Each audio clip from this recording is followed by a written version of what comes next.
Yesterday, I had the opportunity, I went to my first parent-teacher conference ever in my life. My 3.5-year-old's in preschool, and my wife and I went. And then I have my baby who hasn't even started school. But it's an amazing thing that happens when you're a parent, especially if a young family is, you always think education is important when you go through it. When you have kids, it changes how you look at it.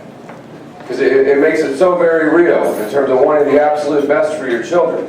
And what that means and what you think about. And both of my boys will go to public school in San Diego. That's what I went to. That's what my wife went to. And we've got to do a better job. And we've got to provide our teachers some help and assistance. And when I announced for mayor, I said, I'm going to make education an issue in the mayor's race. And it was an interesting reaction that I got, because people said, well, the mayor can't talk about education. And I said, well, why not? And they said, well, because the last couple ones haven't. They have in the past. The last couple ones haven't. So that doesn't mean that you can't. I said, is there anything in the city charter that prohibits it? And they said, no. I said, well, then you can't. Because every elected official at every level of government, it doesn't matter if you're in the assembly or the Congress or a city council or a mayor, you should be talking about education because it is that important an issue. And then the second thing people said is they said, well, the mayor won't have time to talk about education. And I said, well, with all due respect, I have watched this city for months on end have debates about harbor seals and fireworks. We can find the time to talk about schools. We've got to make it a priority. And it's a priority for two reasons, and there are two distinct reasons. The first is economic. There's a lot of good jobs that are available right now that we don't have the workforce for. There's a lot of jobs in the technology sector. I was at a company the other day, they have hundreds of openings with good paying jobs, maybe between $65,000 and $85,000 a year, and they said, we can't fill them because we don't have the workers that have the skill set, because our economy's changed. We went from agrarian to industrial. We're now going from industrial to creative or innovative. And our education system hasn't changed to give our children the skills they need for today's workforce. And I said, we're going to talk about education so that we have a workforce issue, so that people are educated for the jobs of today. But the second reason we're going to talk about it is a moral issue. Because I was the first one in my family to graduate college. I'm living the American dream. My dad was a factory worker who became a cop. I talked about my mom, she runs shelters. And we have an opportunity here in America that if you work hard, if you take risks, if you're willing to be entrepreneurial, you can achieve a lot. We don't guarantee you in America equality of outcome. Not everybody gets the exact same size house. We don't even guarantee you equality of ease. If both of your parents went to college, it's going to be easier for you than a kid who maybe didn't. When I was in high school, I was a janitor in a movie theater. I got up at 4 a.m. every morning and I cleaned that theater before school because I had to help out with the family. In college, on a scholarship, I worked in lumber yards. I drove forklifts. It was easier for kids. Maybe didn't have to work as much. We don't guarantee you equality of ease. You can work hard.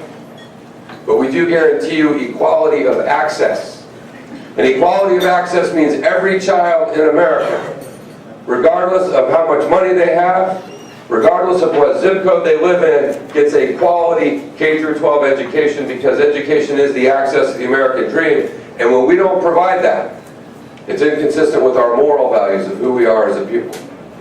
And so it's every bit as much of a moral issue as it is an economic issue. And I've spent the better part of this year with Council President Tony Young going out and visiting our schools and talking to teachers and talking to principals and seeing what's working, what do you need, and you see examples that are working.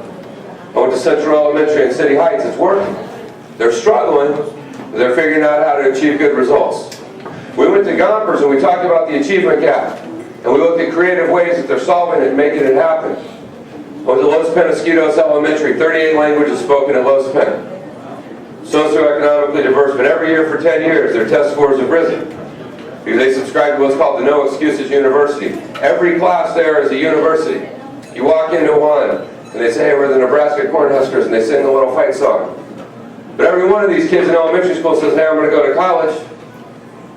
Because it may be 3 of 100 now, but we know it can be better. We know it can be different.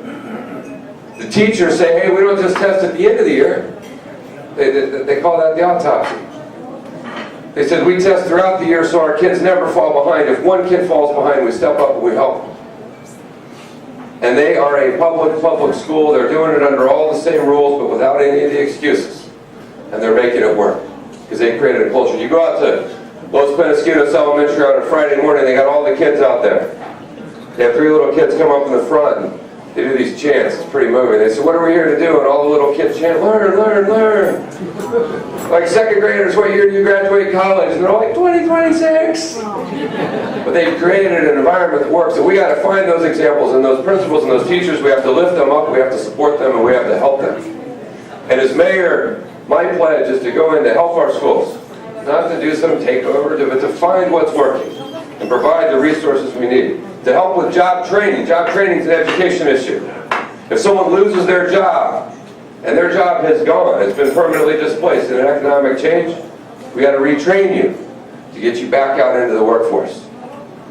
We're going to talk about it from an economic issue, we're going to talk about it from a moral issue, and as mayor I commit to do everything I can to ensure that all schools and all children have access to the American dream. Thank you.